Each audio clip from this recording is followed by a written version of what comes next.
matchup for the UFC heavyweight division title.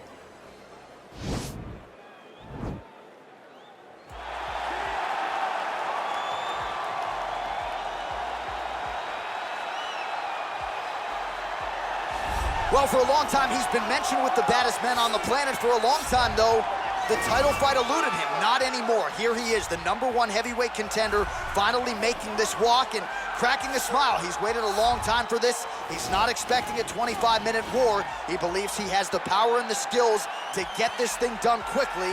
I guess we'll find out.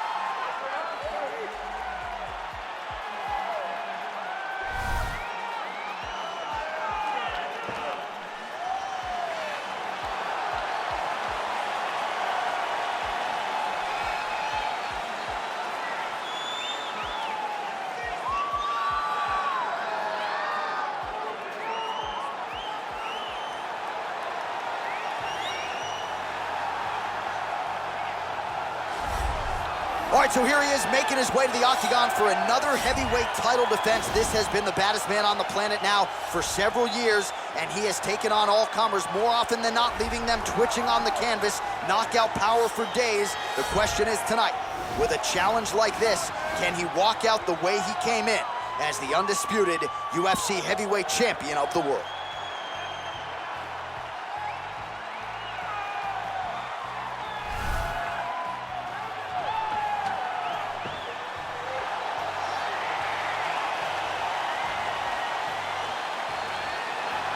And now let's get you our tale of the tape for this heavyweight championship fight. More than 5 years apart, with some differences in height and a similar reach. The veteran voice of the octagon, Bruce Buffer. Ladies and gentlemen, this is the main event of the evening. And when the action begins, our referee in charge, Yves Lavigne. This is the moment UFC fans around the world have been waiting for. Live from the sold-out United Center in Chicago, Illinois. It's time! 5 rounds for the undisputed UFC Heavyweight Championship of the world. Introducing first, fighting out of the blue corner. This man is a boxer, making his professional debut here tonight. He stands 6 feet 7 inches tall, weighing in at 237 pounds. Fighting out of London, England, presenting the challenger, Anthony Joshua. And now introducing the champion, fighting out of the red corner. This man is a wrestler, holding a professional record of 5 wins, 3 losses. He stands 6 feet 3 inches tall, weighing in at 265 pounds. Fighting out of Regina, Saskatchewan, Canada. Ladies and gentlemen, presenting the reigning, defending, undisputed UFC heavyweight champion of the world, Brock Lesnar!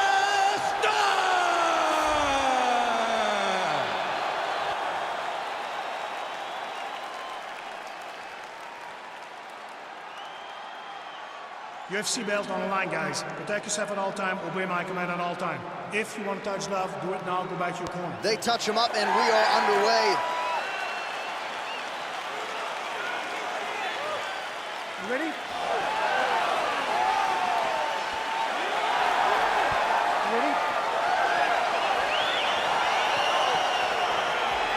All right, so here we go, round 1 of this highly anticipated tilt between the strong striker and the decorated grappler. Any chance that these guys mix it up, or are you just expecting they're going to stick to what got them to the dance? I'm expecting a pretty straightforward approach from both of these fighters. The striker will try to lead with his punches and his kicks, and the grappler will try to time a takedown, time a clinch position so he can start to work towards a lot of those great judo throws that he possesses. Once on the ground, he is in his realm and will start to chase submissions. Well, hard to win fights in mixed martial arts from the bottom, but nice work And here now in he has that a position. headlock trying to pin his opponent's back down flat onto the mat. look from the transition to an arm triangle to try to chase the finish. Watch triangle, watch triangle.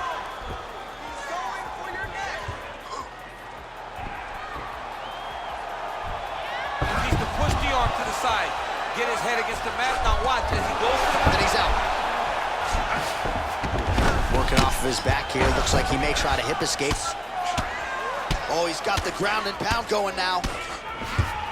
All right, has the guard closed here. That right hand hurt him a little bit.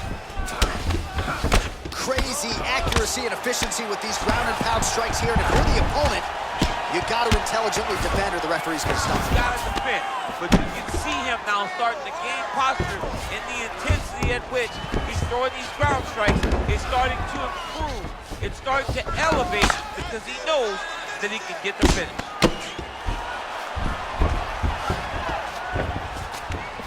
Well, you know, I don't like the gi very much, but I have an appreciation and a healthy one for these type of transitions. You can tell he's been in the gi at some point in his life with the way that he moves so freely. I'm skipping jiu-jitsu next week, too. I mean, how many can he take?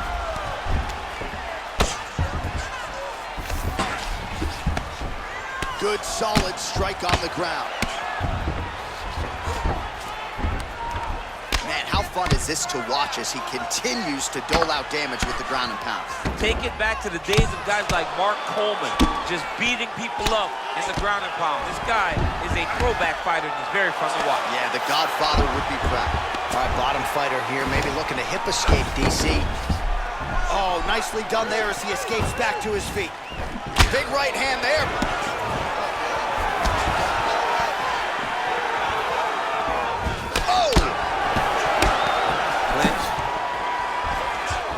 Big, powerful punch lands. Now he gets back to range.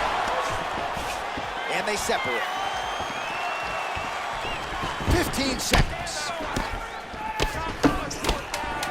All right, so a nice job there defensively to raise the guard and prevent any damage. Those hands never leave where they're supposed to be. And if you do that, most times you will block a shot that's incoming. All right, so for one fighter, the round mercifully comes to an end as we look back at some of the action. What a display of ground and pound. It's his calling card. It's exactly what he's known for. He's known as a brutal ground and pound fighter, and he showed you just then why he's known as that in the MMA sphere. He's the guy that if he gets you down, he will dominate you with positioning and brutal, nasty ground and pound. All right, here we go with our next round. And DC, you've spoken a lot about ground and pound skills and how it's a little bit of a lost art in modern-day mixed martial arts. Certainly not for this anymore. No, and he does it in the old school way, right? Nowadays, you push a guy to the side of the octagon, they use it as a barrier to get up. Right. Not with this guy. He stuffs your head in the corner, he gains his posture, and he just starts dropping hammers until eventually you're going to turn to your knees, he'll take your neck and choke you, or he'll just put you back down. It's crazy to watch him dictate his opponent's actions with his power from this position. Not many guys can generate that type of power. You got to go back to guys like Mark Munoz. They used to call him the Filipino smashing machine because he was so good with his ground and pound, and this guy shows that same exact type of approach. He's able to slip the left edge.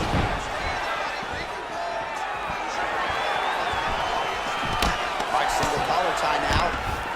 Hey, finally gets the takedown. It wasn't for any lack of effort, but finally that shot was good enough to get his opponent down. I don't know how many times, John, I could have watched this guy shoot takedown attempts without securing one. It's almost like out of pity. You feel good for him to finally get it done. Now what does he do with this top position?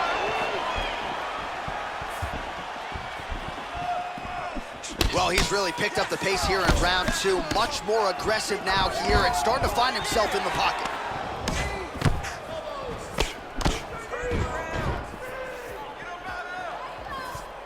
Nice slip to avoid the left. He blocks the punch. Oh, shoots for the double leg takedown. Looked to be a good entry, unable to finish the job. And they separate. Oh! It's over now. He's done. He's done. Yeah, man, crowd loving it. Just a gorgeous shot there to end the fight. Really just the way he drew it up. He found the opening and capitalized on it to the utmost extent. Nicely done to finish the fight. Well, he's going to enjoy watching this one back. Let's take a look at the replay of the knockout just a moment ago. It was right hand after right hand after right hand. Finally, he found the one that hit the exact sweet spot that ended his opponent's night. So the celebration is on for the UFC heavyweight champion of the world, the baddest man on the planet, and your winner, yes, by knockout here tonight. Ladies and gentlemen, referee Yves Levine has called a stop to this contest at 3 minutes, 3 seconds of round number 2. Declaring the winner by knockout.